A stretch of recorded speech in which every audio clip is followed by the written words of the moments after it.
Right. So these are about Kepler laws. The first law deals with law of orbits. So every planet revolves around the sun in an elliptical orbit with sun at one of its foci. So elliptical orbit will have two focus points.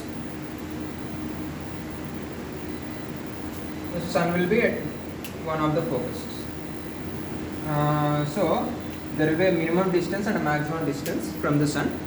So they are given by a times 1 minus e or a times 1 plus e. E is the eccentricity. Eccentricity means how far it is deviated from a circle. Okay. So for circle e is 0. So both focus points will merge together. And for ellipse e is less than 1. For parabola e is greater than 1. The parabola looks like this. Sorry.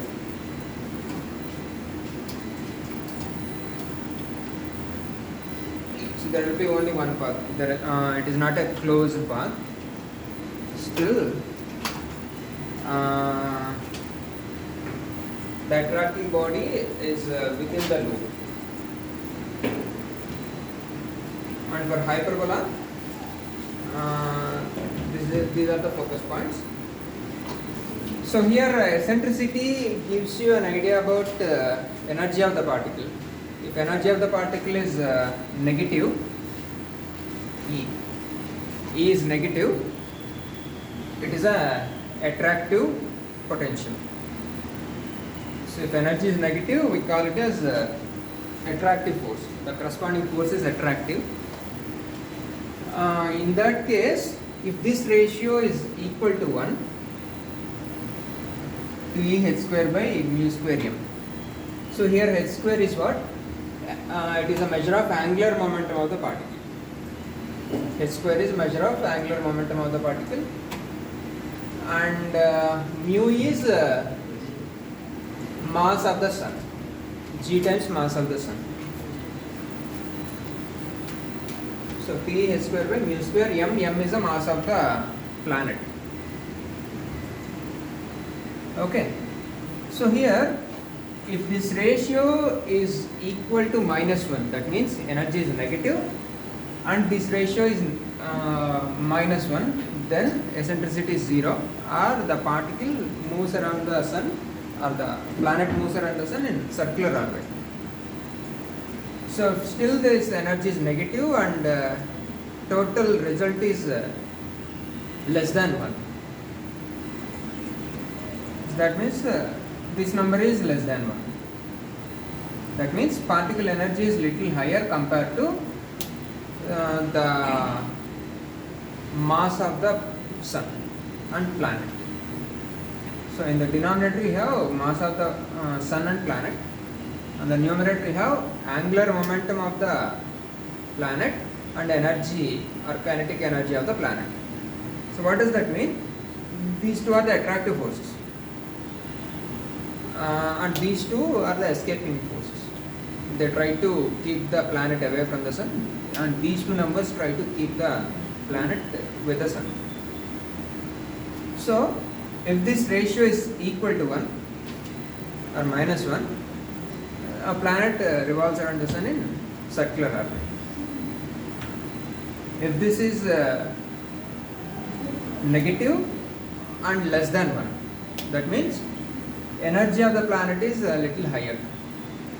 Kinetic energy is little higher, and angular momentum is little higher compared to these attractive components. In that case, planet revolves in elliptical orbit. If it is equal to 1, that means energy is 0. There is no attractive force or no repulsive force. So in that case, the planet revolves in a parabolic path. So it just crosses the sun, just like that. I mean, this kind of path we will see in the case of comets and asteroids. They'll come at most once into the solar system. and they'll never come back.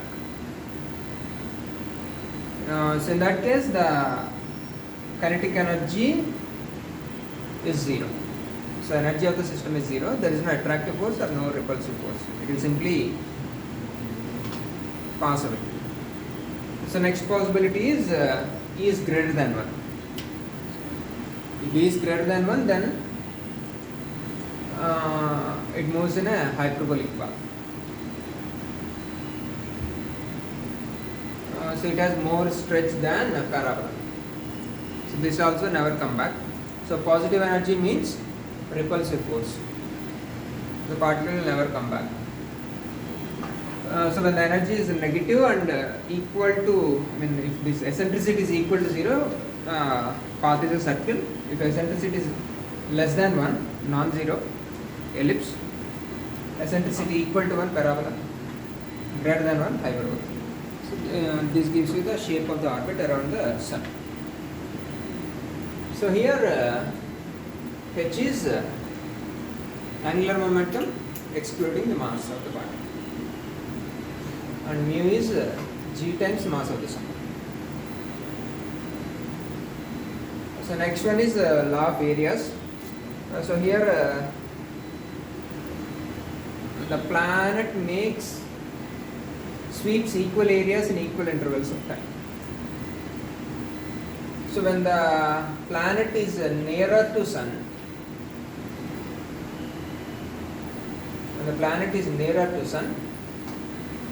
it runs faster. So this is the area it sweeps in a particular amount of time, let's say. If it is far away from the sun, it runs slower. So that the area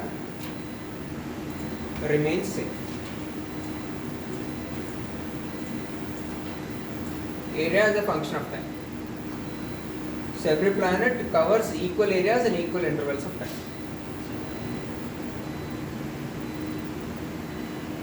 So what does that mean? If it is nearer to sun, the planet is nearer to sun, it runs faster. If it is away from the sun, it runs slower. So when that is what we may experience. Let's say in this case, in the case of Earth, in the December month we are nearer to sun, and in the month of June we are far away from the sun.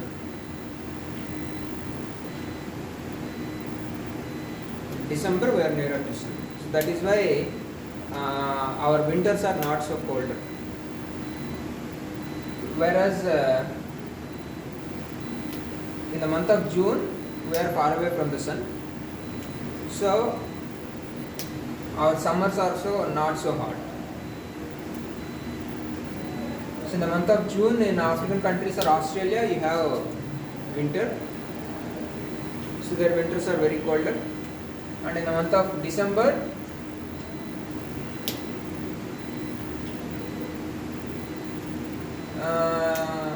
these African countries will have summer. Their summers are very hot.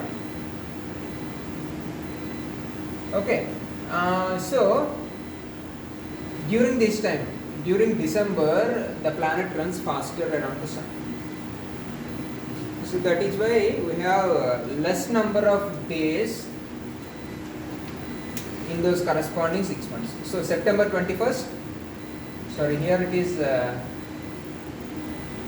okay, this is September. Okay, this is September, and this is December, and this is March, June.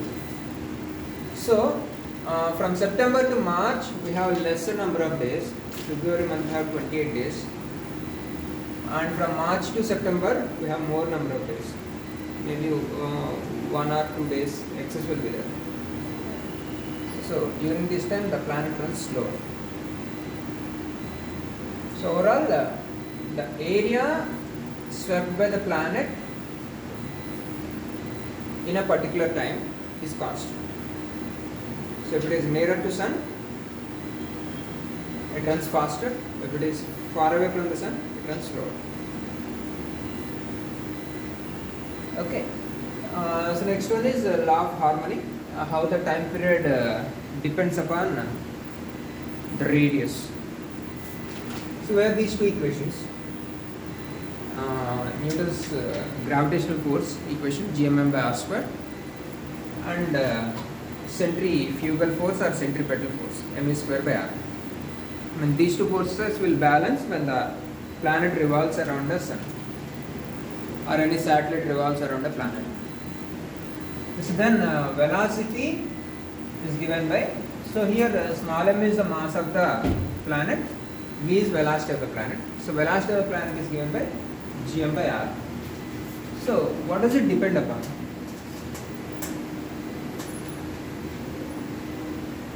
So more is the mass of the sun,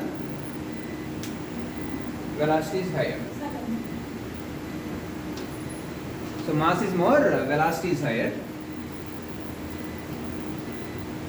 And what about r? If r is low, v is higher. So if radius is lower, planet runs faster. So v is gm by r. That is the orbital velocity of the planet around sun. And coming to time period is distance by velocity. So it is 2 pi r by root gm by r. So 2 pi r cube by gm. So what you get? Square of the time period is proportional to cube of the radius, radial distance of the planet. So angular velocity of the planet is root gm by r cube. This is velocity gm by r, root gm by r. Angular velocity is root gm by r cube. So next one, escape velocity. So in this case, gravitational force is equal to kinetic energy. So half mv square is equal to gm by r square. Our escape velocity is root 2 gm by r. So orbital velocity, escape velocity is root 2 times higher than orbital velocity.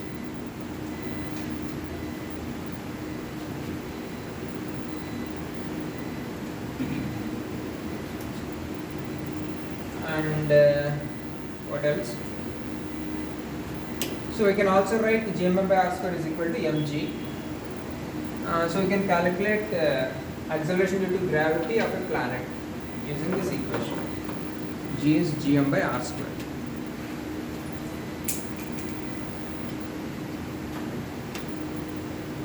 M is mass of the central object. R is the radial distance.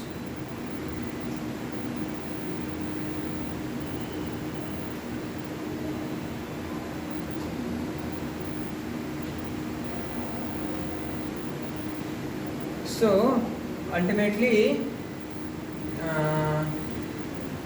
what? So this time period is proportional to radius. T square is proportional to r cube. So orbital velocity of satellite or time period of satellite depends upon the radial distance.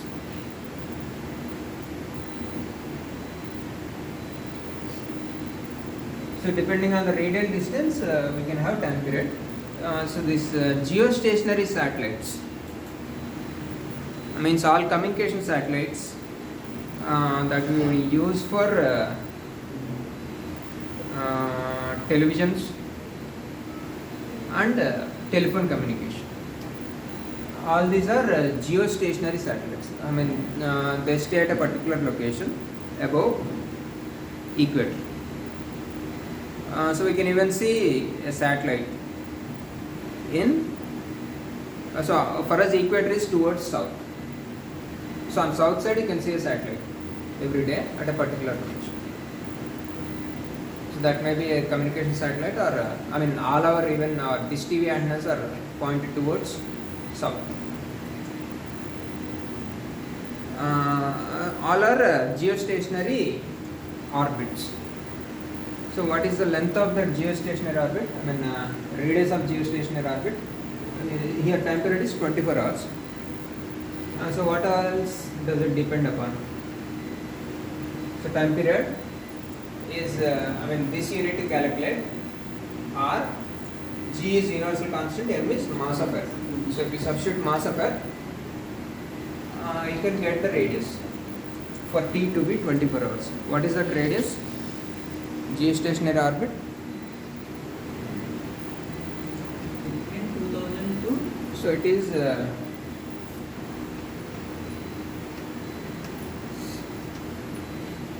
Sir, range between 2000 km to 3576 km. the radius of geostationary orbit is 32,706 kilometers.